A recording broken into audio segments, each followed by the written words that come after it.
Ulasan filem Justice League, Zack Snyder, versi bahasa Melayu, Liga Keadilan. Ramai yang kecam, terseksa, menderita merana. Tapi saya berasa gembira selama 4 jam menonton karya Zack ini. Terima kasih gembirakan saya, Zack. Kenapa cerita ini best? Sebagai pembaca komik alih bahasa waktu remaja seperti Pedang Setiawan, Juara Wira, Raja Rimba dan lain-lain, maka melihat aksi dan watak dalam movie ini sangat memuaskan perasaan, terutama apabila melihat watak komik bergaya di layar perak. Lagi jika ada babak gambar perlahan yang sangat best, macam kita terpegun tengok lukisan komik dan selak muka surat dengan perlahan-lahan. Klong, klong, klong. Sungguh, filem ini buat saya menjadi kanak-kanak selama 4 jam, terbuai dengan cerita dan aksi. Terima kasih Zack Snyder. Ada rezeki sambung lagi ya. Ulasan ringkas. Kisahnya bermula dengan kematian Wirawaja yang terbunuh sewaktu bertarung dengan Puaka Kiamat, yang mana jeritan terakhir Wirawaja sewaktu menjelang maut membuatkan 3 kekotak pertiwi bergegar. Lantas muncullah serigala iblis bersama kapak neraka. Juga bersama serigala iblis adalah 1000 pari-pari syaitan. Rupa-rupanya di dunia ini ada 3 kekotak pertiwi yang mempunyai kuasa terkuat tersimpan di lokasi berbeza. Lokasi pertama yang dijejak oleh serigala iblis bertempat di syurga Amazon. Dengan mudah serigala iblis serta pari-pari syaitan merampas kekotak pertiwi itu dari Ratu Amazon. Lokasi kedua pula jauh tersembunyi dalam laut yang tak mampu dicapai oleh pari-pari syaitan. Maka serigala iblis muncul seorang diri dan rampas kekotak pertiwi dari Wira Samudra. Menyedari hal ini, Wira Kelawar telah mengumpulkan barisan adiwira terdiri daripada Wira Samudra, Dewi Ajaib, Wira Kilat dan Wira Cyber, menjadikan mereka semuanya Liga Keadilan. Pertarungan mereka berlima dengan serigala iblis tidak bertemu kejayaan. Maka Liga Keadilan kena hidupkan Wirawaja kembali menggunakan kuasa dari kekotak pertiwi terakhir. Akhirnya, sewaktu hidupkan Wirawaja, kekotak pertiwi dirampas oleh serigala iblis yang mana dengan lengkapnya ketiga-tiga kekotak dicantumkan. Maka gerbang neraka membuka laluan Raja Kejahatan tergelap untuk mara ke dunia. Maka bergabunglah Liga Keadilan sekali lagi menentang kejahatan ini. Wira Kelawar dengan baju perisai dan teknologi, Dewi Ajaib dengan tali pinggan tali kebenaran, Wira Samudra dengan lembing bertanduk, Wira Kilat dengan lariang petir, Wirawaja dengan panahan mata bercahaya merah, dan Wira Cyber dengan teknologi tercanggih. Adakah Liga Keadilan berjaya menghalang kemarahan Raja Kejahatan tergelap? Kena tengok sendiri.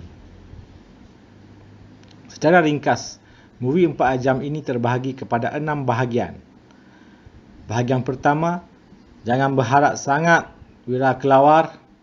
Itu adalah kata-kata daripada Wira Samudra ketika diajak oleh Wira Kelawar membentuk Liga Keadilan. Bahagian kedua, kebangkitan zaman pahlawan, iaitu usaha mengumpulkan wira-wira terkuat.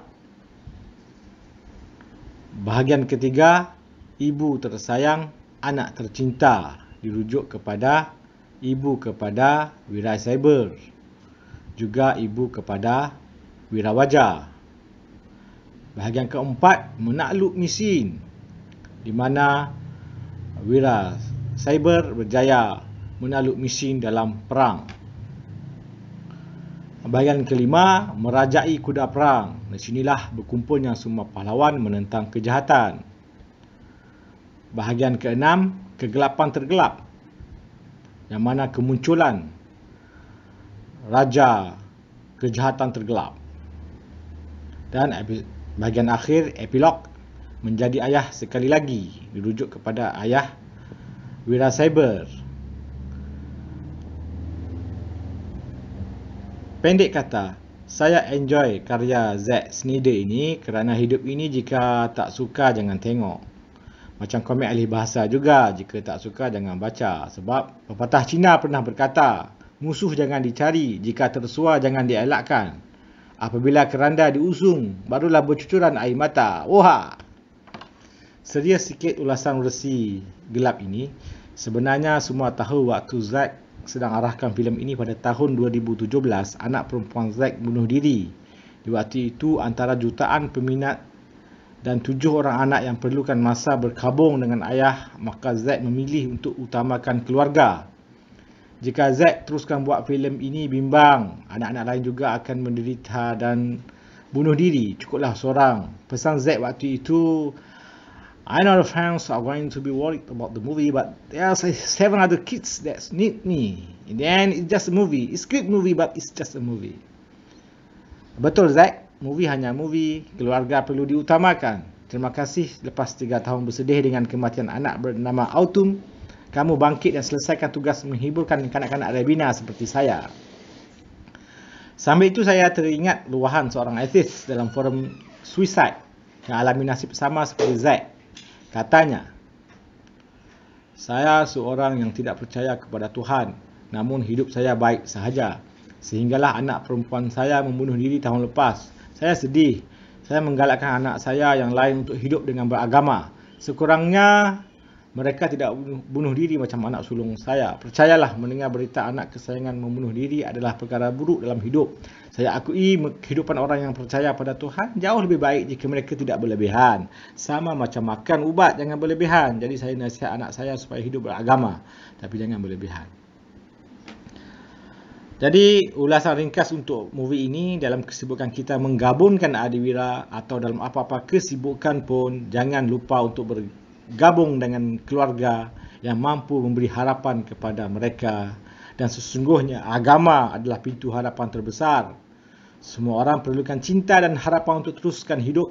Dan harapan terbesar adalah keyakinan ada hidup selepas mati.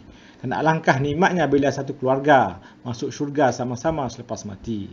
Dari Tuhan kita datang, kepada Tuhan kita pulang. Jumpa di sana guys. Syurga Firdaus tingkat 8 dekat area Telaga Susu.